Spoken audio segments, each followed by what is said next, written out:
Eu tenho certeza que você já ouviu falar de Bitcoin. Mas o que eu não tô tão certo assim é se você sabe direito como é que você faz para investir em Bitcoin.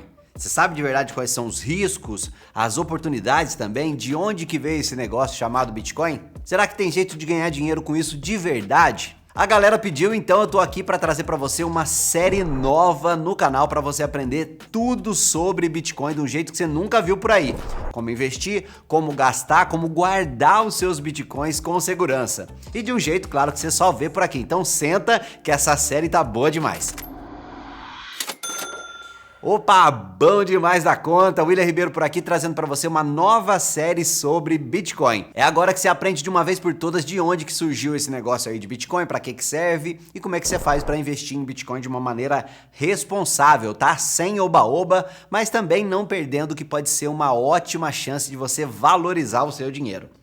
Explicando rapidamente aqui para você entender o conteúdo da série, bem rapidão mesmo, porque tem um monte de assunto, tem assunto pra caramba pra gente ver. Nesse primeiro episódio a gente vai ver como que funciona o Bitcoin, a história, de onde que surgiu, quem criou, quem controla, por que que é tão seguro e por que que é tão promissor. No próximo episódio a gente fala das carteiras de Bitcoin, como é que você faz para guardar as suas criptos com segurança. E na última parte a gente compra Bitcoin na prática com você e a gente também entra na parte avançada que muita gente tem interesse. Como que a gente faz para ganhar dinheiro de verdade com estratégias de investimento em cripto com segurança. A gente vai ver também como comprar, como vender. Então, portanto, eu tenho dois recados para você.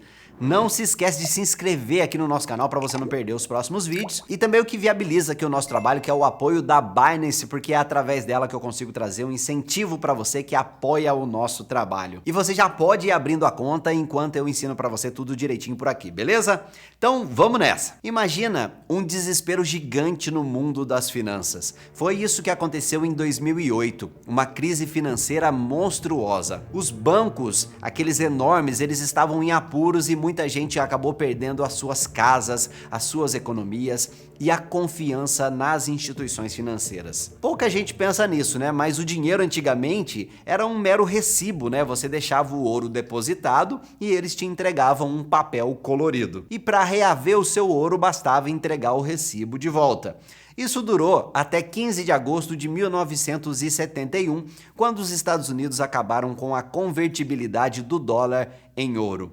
Era o fim do acordo de Bretton Woods. Bastava que o povo continuasse acreditando que o papel colorido tinha valor em si próprio para abrir a porteira dos gastos públicos pelos governos. Não por acaso, as moedas governamentais são chamadas de fiduciárias, ou seja, baseadas unicamente na fé, na confiança. Mas me diz uma coisa, você confia o seu dinheiro nos políticos? Justamente o governo que, quando ele gasta demais, ele inflaciona e desvaloriza o fruto do seu trabalho, que é pago nessa moeda. E como se não bastasse, essas moedas são de curso forçado, ou seja, de uso obrigatório. Você não pode recusar reais como pagamento, seja na sua loja ou no recebimento do seu salário. Mas quem acaba pagando a conta disso tudo? Adivinhe você, a gente, né? O povo.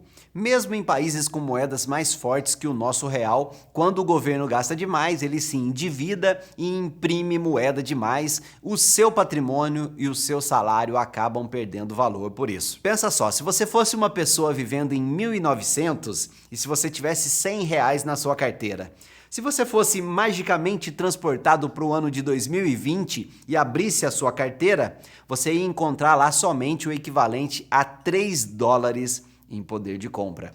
Dá para ver certinho o que acontece com o dólar depois do fim do padrão ouro nessa imagem aqui na tela. E tem mais uma coisa, né? Você recebe em real, que é uma moeda que tem inflação muito pior do que a americana. Justamente por termos políticos ainda piores do que os de lá. E eu nem quero falar aqui do que aconteceu depois de 2020, né? Porque veio a pandemia e com ela uma verdadeira enxurrada de dinheiro foi desaguada na economia. Ou seja, inflacionando ainda mais o que já era ruim. Mas agora vamos voltar para 2008.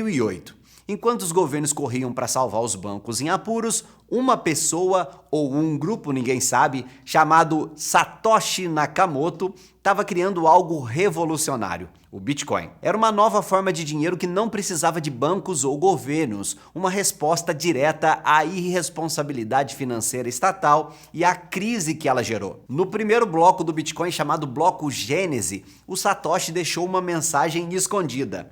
The Times, 3 de janeiro de 2009.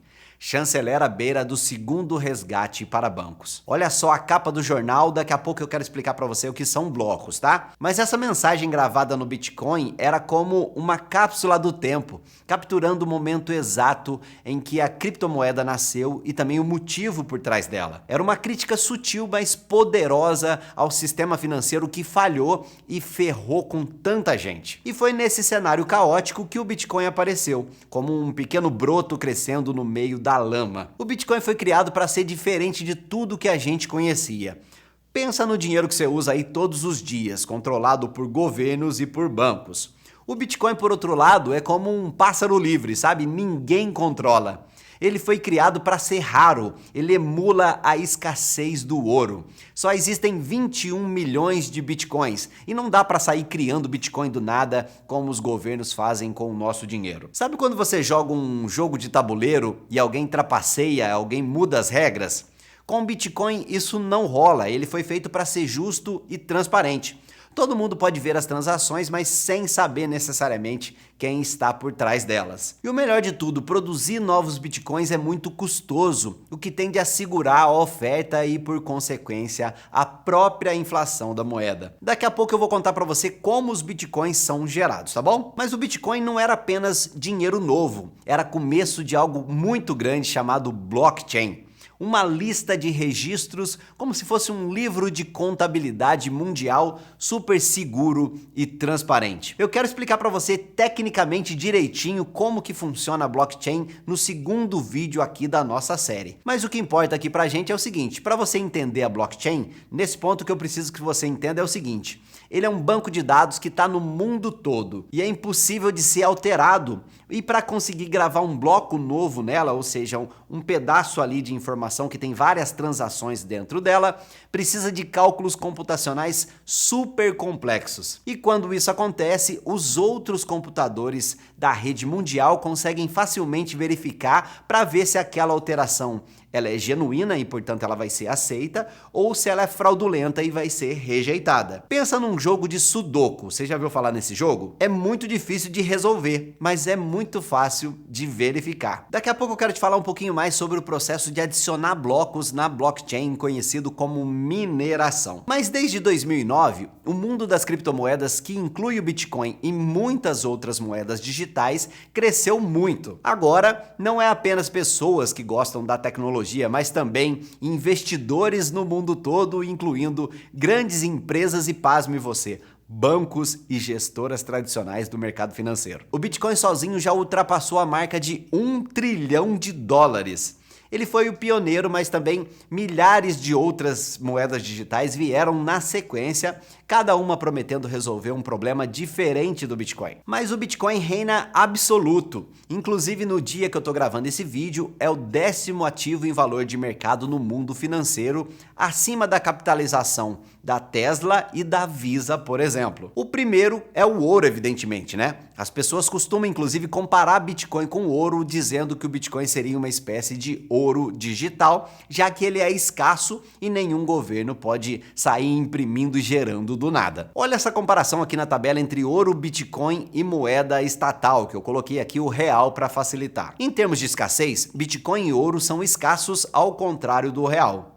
Agora, olha a questão da divisibilidade. O ouro é bem difícil de dividir. Pensa aí em pagar um pãozinho na padaria com um fiapinho de ouro, né? O Bitcoin é divisível até a 8ª casa decimal, chamada de, adivinha? Satoshi. Já o real, qualquer coisa menos de R$1 ali já não vai valer nada por causa da própria inflação que o governo criou na moeda. Portabilidade é outro critério. O ouro é pesado, né? E até as notas também são. Já os bitcoins você pode levar bilhões na sua carteira ou até num pedaço de papel, como a gente vai ver no segundo vídeo. Resistência à censura. As transações de Bitcoin acontecem de usuário para usuário.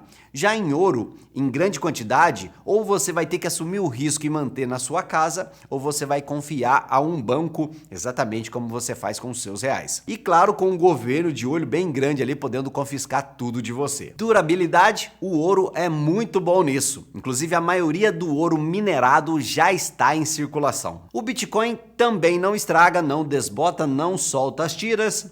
Já o dinheiro físico, você sabe, né? Verificabilidade. É bem comum e é muito difícil verificar uma falsificação de dinheiro e também de ouro, mas isso não acontece com o Bitcoin. Já em estabilidade histórica, apenas o ouro tem um passado validado ali de manter o seu verdadeiro poder de compra. Dinheiro a gente viu que a inflação come e o Bitcoin, embora promissor, é muito novo, né? Apesar do seu enorme potencial recente de valorização. Mas como os Bitcoins são gerados? No processo de colocar blocos na rede do Bitcoin, processo que é chamado de mineração. Mineração de Bitcoin é como um jogo de enigmas. As pessoas usam os seus computadores para resolver problemas matemáticos complicados. E quem resolve primeiro esse enigma ganha um pouquinho de Bitcoin. Esse processo é a mineração, porque é como se fosse cavar em busca de um tesouro. E esses computadores ajudando na rede do Bitcoin recebem esse incentivo porque eles ajudam a rede a ficar mais segura. E como é que você faz para enviar e receber Bitcoins? É como se fosse mandar um Pix, pensa assim. Inclusive veio bem antes do Pix, né?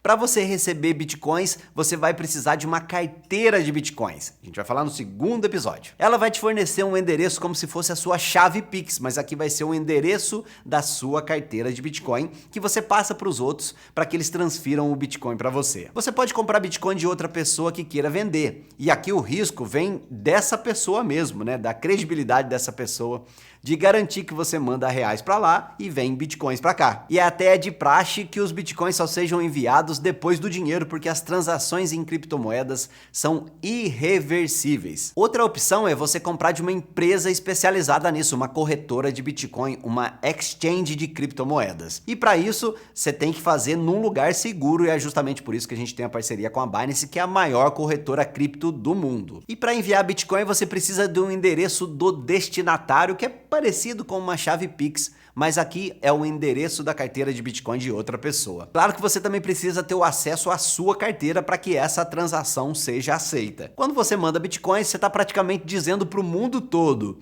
olha aí, eu estou enviando essa quantidade de Bitcoin que estava nessa carteira para essa outra carteira. E essa transação ela é verificada pelos mineiros, né? Pelos mineradores e adicionada ao blockchain. Se você mandar Bitcoins para mim, essa transação vai ficar registrada para sempre na blockchain, para o mundo inteiro ver. E para gastar os seus Bitcoins, você vai precisar de uma espécie de senha, sabe? A chave privada que prova que você tem a posse desses Bitcoins. Veja que eu falei aqui posse, mas Bitcoin não sai da blockchain.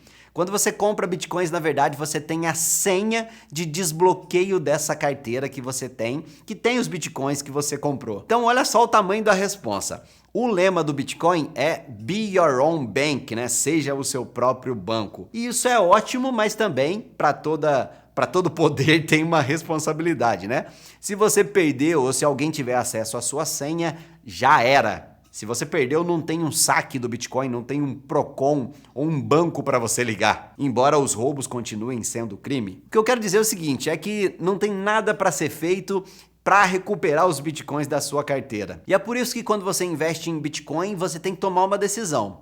Se você guardar contigo, você está confiando em você mesmo, rezando para não perder, para ninguém ter acesso.